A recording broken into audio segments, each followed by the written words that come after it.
Bai, egunon. Bueno, Bildutik osoko zuzenketa aurkeztu dugu, ez dugulako bat egiten herri antolamendurako plan orokor honekin. Ez dugu ez bat egiten bertan dakartzan hildo nagusiekin, ez da APOaren osaketan jarraitutako prozeduraekin ere ez.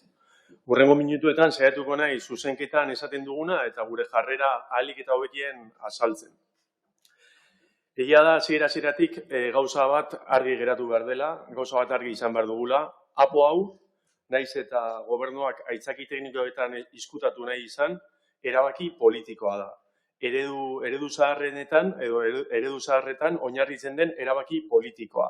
Eskuinaren ikuspegiaren eta merkatuaren menpeko erabaki politikoa. Sí que es verdad que lo he dicho en euskera, pero lo voy a repetir en castellano. Este PGU se trata de una decisión política y no técnica. Es una decisión política aportar por el cemento y así se manifiesta en múltiples respuestas recibidas con eufemismos como por criterio de oportunidad, o dicho de otra manera o leído de otra manera, porque yo lo valgo y punto. Es una decisión política no haber llamado a Bildu desde mayo de 2023 para poder hablar del PGU, porque fue una decisión política pactar con el PP porque las derechas se entienden y otros se esconden y callan. Eso sí, luego cada uno dice lo contrario. Nos viene el PP diciendo que estamos ante un nuevo PGU, ese nuevo PGU que ha cambiado de raíz y que por eso se unen, y luego nos viene el PNV a la vez hablando que han aceptado las propuestas del PP porque de ninguna manera cambian sustancialmente el PGU. Yo creo que necesitaríamos una aclaración sobre esto, porque unos dicen que cambia mucho y otros dicen que no cambia. Entonces, me gustaría una aclaración sobre esto. Bueno, baina jarraituz, denok dakigun bezala, APO bat ez da soilik hirigintza kontu bat.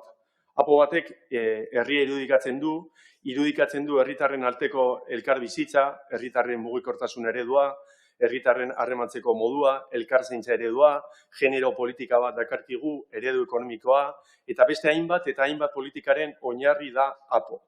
Esan dezakegu udalerri baten ipar orratza dela APO. Horregatik, urtetan eta urtetan, udalbaltza honetan Bilduk APOren berrikuspena eskatu du. Eta sarri, hauze izan da gure leloa. APOa berrikusi behar da, herri honek APO berri bat behar duelako. Eta hala da, beharrezkoa zen berrikuspena eta beharrezkoa da. Baina, ez onartzera dakartza zuen APO errezeta zaharrentan oinarrituta dagoena. APO zaharraren bide berdinetik datorrena. Eta aukera egon da beste modura egiteko. Baina, tamalez, bide okerra hartu duzue. Gogoratu beharra dago, ia orain duela 20 urteko politikek eta hori sortutako APOk ekarri gaituztela egungo esenatokira. Eta zein da hau? Denok dakigun gazteen exodo esanguratsua gertatu dela, azken hamarkadan, eruintzako etxe bizitza eskuratzea ezinezkoa delako. Ez baitago eskaintza publiko nahikoa, zeinek merkatu librari mugak jarriko dizkiona. Ez da etxe bizitza politika integralik.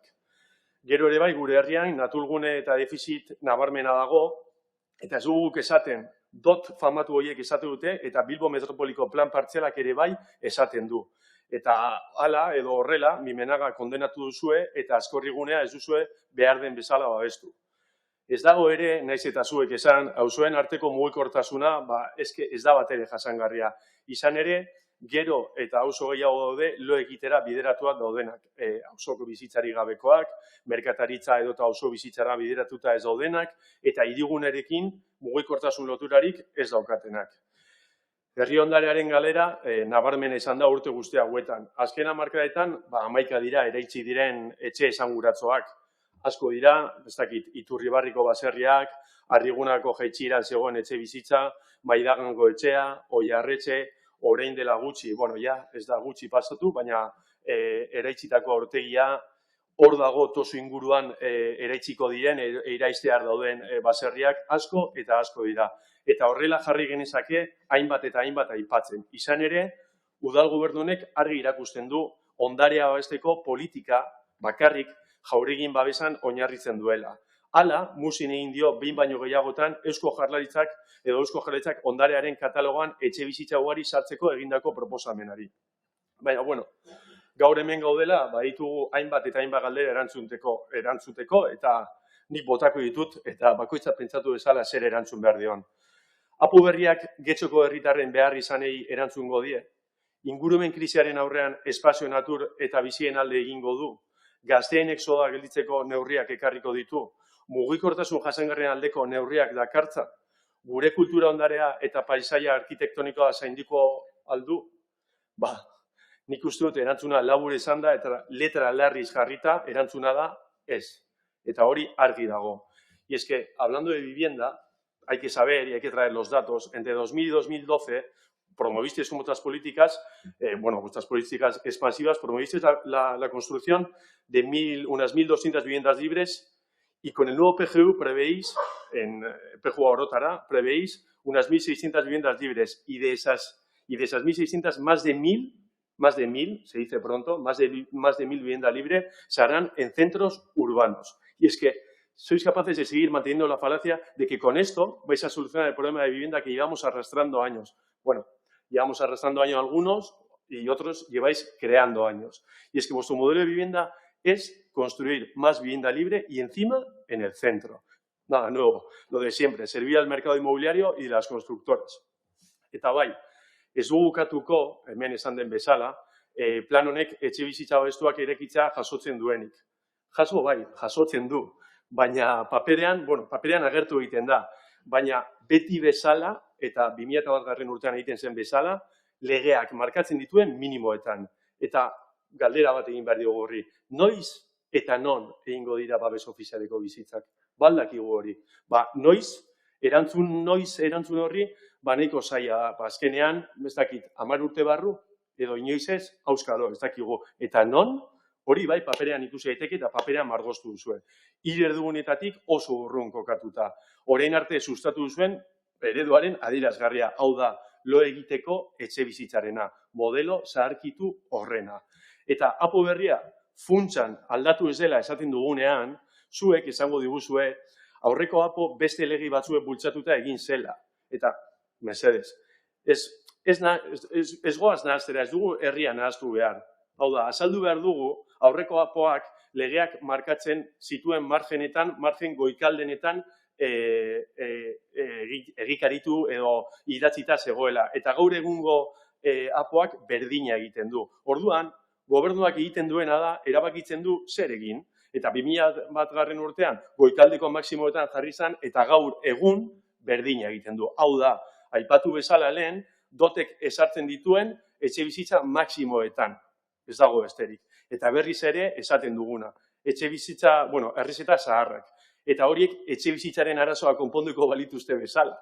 Getxoko etxe bizitza arazoari aurre egiteko, askotariko neurriak behar ditugu, eta azalduko ditut edo aipatuko ditut hemen bota ditugun gutxi batzuk. Lo diré en castellano.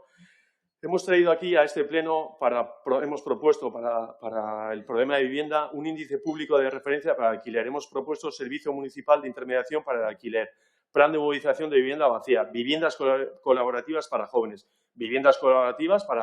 y para personas mayores, medidas fiscales de alquiler, subvenciones para la rehabilitación de vivienda para destinarla al alquiler, adquisición de viviendas para su puesta en alquiler, que, por cierto, aquellos que callan y se esconden están proponiendo en el gobierno vasco esto, adquisición de viviendas para su puesta en el alquiler, sobrecarga del IBI para viviendas vacías. Y todas esas políticas llevan a cabo mediante la creación de una oficina de vivienda municipal que constantemente os negáis a crear y constantemente negáis y rechazáis todas estas propuestas. Es que eraikuntza hutsean, edo horrela ikusten dugun planean, ez dago etxe bizitza planik. Eta honi deitu diezaiokegu plan espekulatiboa. Eta aipatu ere, zuen apo honek eragin zuzena daukala gure herrian eskasat diren berdegune eta berde naturalguneetan. Eta horien aldeko apustua egin beharrean, herritarren eskura egon beharrean, espazio natural eta bizien aldi egin beharrean, horiek basemetura kondenatzen dituzue. Ze kasu, Dendariena, Diriz Goikoa, Tosu, Muru, Peña Santa Marina, Mimenaga, eta hainbat. Eta zer izan gero eta egoera okerrago dagoen Bolueren inguruan. Dauzkagun naturgune eskasen aldeko apusturik, ez da egiten. Eta bestalde, Mimenagari buruz aipatzen duzue, Berangoko udalarekin bateragarritasun plan bat egin beharko dela. Eta guk aspaldi ekarri genuen udabaltza honetara Mimenaga berreskuratzeko proposamena. Bai Berangoko eta bai Getxeko herritarrek gozatu esaten eremu natural batez, baina zuek argi zeneukaten zer egin. Berangoko udalak nahi duenaren berdina, ahalik, eta eremu gehien lortu eraikitzeko. Eta horren adibide, esan dezakegu, hor daukagu Simeon Otxandiategi kalea, Sanzidu kalerekin batzen dena, bertan, Berangoko udalak alegazio bat sartu du beharrezkoa delako, eta hori ez dut ukatzen, espaloiaren hobekuntza beharrezkoa delako. Baina badaezpada, alegazioa onartzearekin batera, zuen plan espekulatiboan sartutarekin batera, etxe bizitza libreak eraikitzen dituzue. Y es que aceptáis alegaciones del Ayuntamiento de Berango que van en contra de las vías de los getxostarras. Ez da ulertzekoa ere, egungo legeak, mugikortasun jasangarrira bultzatzen gaituen bitartean, gobernuak berriro ere lo egiteko auzoak sustatzen jarraitzea. Eta hor, Iturribarri daukagu eredu nagusi. Ez dugu, benetan, ez dugu topatu mugikortasun jasangarrien aldeko inolako pistarik. Zergaitik, plana ejekutatu behar delako, eta duda ditugulako hor marrazen dituzuen marra horiek ejekutatuko diren. Apoak, herriguneak eta auzoak hobetu behar ditu. Ez bakarrik promozio urbanistikoa sustatu han eta hemen. Horregatik, ekarri genuen bere garaian, eta duela urte batzuk, metroa lurperatzeko urratsak emateko pausua. Eta zer egin zenuten? Ez zenuten egin. Eta zer da hori aukera galdu dugu horrekin, izango nuke kriston lotura areetatik Bidezabaleraino. Baina, ez duzu egin eta ez duzu esartu. Eta apo honetan, aipatzeko, non daude areeta eta Romoko auzoak? Non daude inguru horretako herritarren bizi kalitatea edo bizi eremoa hobetzeko proposamenak?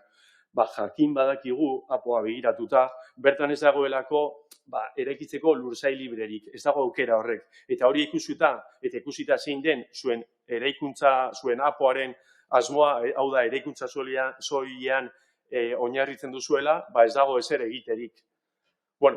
Egiterik badago zeo zer. Hori baiganean markalean, telefonikako eraikuntzan, kasualitatez, 72 etxe bizitza libre, badoaz. Hori da zuen asmoa, etxe bizitza libreak erdigunean. Eta Romon eta aretan ez dugu ezer topatzen, eta algortan zer dago? Ezer gutxi. Aipatu da hemen, badago zeo zer, batzokiko patioan, pelotaz urbanistiko bat ikusi ezakegu. Etxe bizitza librea berriro erdigunean. Hemen, ez dakit, aztu zeizizue, gure algortako gazteintzako babes ofizialeko etxe bizitzak irudikatzea. Kuriosoa. Eta zuen politikaren oso adierazgarria. Naiz eta Janirek botakotako diskurtsoan beste gauza batzuk esan. Beraz, apo hau, apo zaharraren filosofiaren jarraipena baino ez da. Eredu zaharkitua betikotzeko apostu argia egin duzue berriro ere. Eta aipatutako hildu guztiek, gure herria irudikatzen dute gure jendartea, gure harremanak sostengatzen dituzten, gure begida sortzen dute, eta mundu honetan orain eta hemen kokatzen gaituzte. Politika batzuek herria margosten dute, merkataritza gabekoa, bizitasunik gabekoa, naturari gabekoa, identitari gabekoa, horrelako herria sortzen dute, eta beste politika batzuek aldiz, herri bizia margosten dute, sozialki eta ekonomikoki. Natura eremuak integratuta dituena, identitatea daukana gure baserria mantentzen dituena eta gure herriko historiako identitatea mantentzen duena. Politika hori existitzen da. Eta guk argi daukagu zein den gure eredua. Gure eredua bigarrena. Horregatik, hiri antolamendurako politika, plan honen aurka jarriko gara beti eta plan honi ezetz borobila emango diogu. Mila esker.